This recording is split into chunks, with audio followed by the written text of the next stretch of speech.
Body image and self-glory. That's the theme today. Body image, of course, is a preoccupation for many, and there are huge dieting and physical training industries in our culture that have been established around us. So we have this question from a podcast listener named John, who lives and works in Washington, D.C., and who wonders about what's really motivating him to get to the gym. Here's what John wrote. Dear Pastor John, I'm committed to working out at the gym. I have over the years become fit because of my consistency. My temptation is in making my body a temple of self-glory. I want others to be impressed with my looks. That's the honest truth, but I never say it that way. Few people would. At what point does working out cross the boundary between self-discipline and self-glorification? I'll put my answer in a sentence, and then I'll try to unpack it for its implications. The discipline of the pursuit of physical fitness becomes sinful self-glorification when it is no longer pursued as a means of 1, overcoming our own sin, 2, serving others, 3, glorifying Christ. Now, this is a huge issue, both for men and women in our culture, because hour after hour, every day, through advertising and other media, we are being told that to be successful and happy, our bodies must have a certain appearance. So whether we're talking about the way we dress, or the way we do our hair, or the way we work out in order to be fit, the Christian needs to be clear about the way Jesus calls us to do this that makes us different from the world. And I think he does. And what I'm suggesting is that there are 3 ways to measure whether our pursuit of fitness is sinful or not. And those 3 ways are: 1, is that pursuit a genuine desire to defeat sin in my own life? 2, is that pursuit of fitness a genuine desire to become more useful in serving the temporal and eternal good of others? 3, is my pursuit of fitness owing to expressing a genuine desire to show that Christ is more valuable to me than my looks, or my health, or my reputation as disciplined? So let's take a look at those one at a time. First, is your working out at the gym a strategy for overcoming sin in your life? I believe it can be. Paul said that he pummeled his body to keep it in subjection because he knew that there were powerful temptations that come from the flesh to undermine his ministry. Now, laziness is one of them. Over and over in the book of Proverbs, we are warned against being a sluggard. Proverbs 20, verse 4, the sluggard does not plow in the autumn. He will seek at harvest and have nothing. Proverbs 21:25, the desire of the sluggard, the lazy bones, kills him, for his hands refuse to labor. So it is a good thing to exercise and eat and sleep in a healthy way so as to subdue the enslaving impulses of the body, including laziness. Paul said in 1 Corinthians 6:12, all things are lawful for me, but I will not be enslaved by anything. That's any good thing or any bad thing. It is good to exercise in order to defeat the sin of laziness and the love of ease. Now, as soon as I say that, every biblically mature saint realizes that Jesus also warned against boasting in that kind of self-discipline. He warned against loving the reputation of being a disciplined person. Matthew 6:16, when you fast, do not look gloomy like the hypocrites, for they disfigure their faces that their fasting may be seen by others. Truly, I say to you, they have received their reward. But when you fast, And fasting here really is any kind of self-denial, right? Fasting from television. And so you don't have a TV, John Piper? Whoa, you're so proud of that, blah, blah, blah. Or fasting from ease. So you're going to pump iron until you're exhausted, or fasting from food or whatever. It's just, fasting stands here for any kind of self-discipline.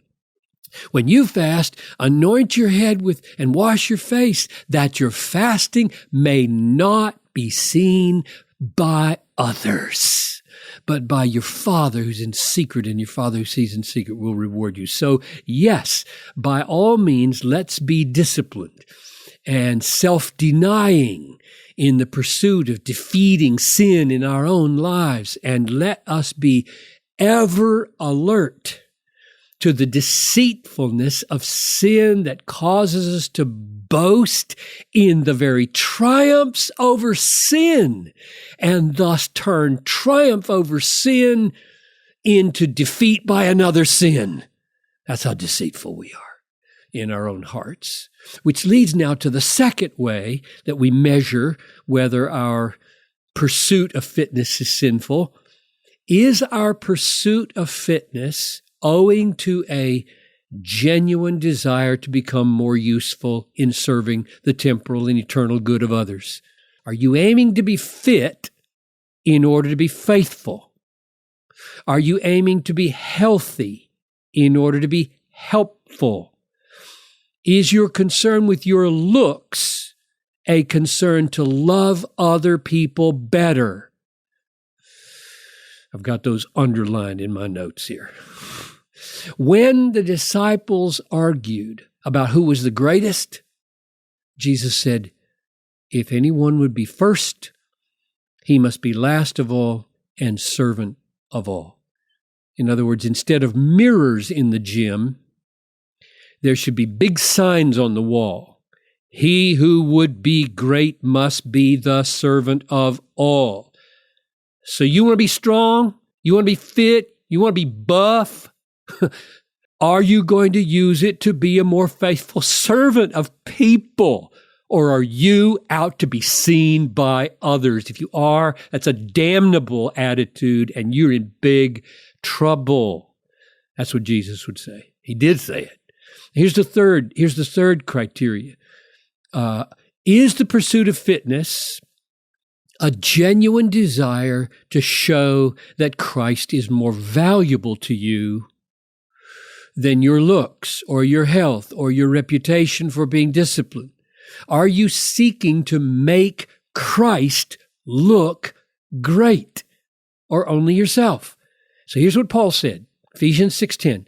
Finally, be strong in the Lord and in the strength of his might.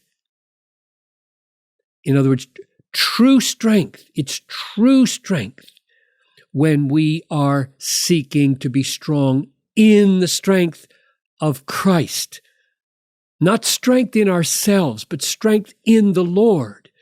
In other words, our aim at the gym is to be strong in a way that makes Jesus look strong. We've got to figure that out, or we're going to be idolaters. We're going to be vainglorious. Here's the way Peter put it in 1 Peter 1:24. All flesh is like grass, and all its glory like the flower of grass. The grass withers, the flower falls, but the word of the Lord remains forever. The point is, in the gym, the glory that people are seeking is like grass. It withers, it falls. Believe me. Believe me, I am 70, and I have been jogging regularly since I was 22. It is not a fountain of youth, folks. You're going to sag. You're going to be wrinkled. You're going to be splotchy. You're going to be scaly. You're not going to be pretty or cool. And if you have invested your life in that, oh, it will be. You will look pathetic like all those older folks in Phoenix with their ridiculous tans and their sagging, wrinkled skin. It's just ridiculous. The word of the Lord remains forever.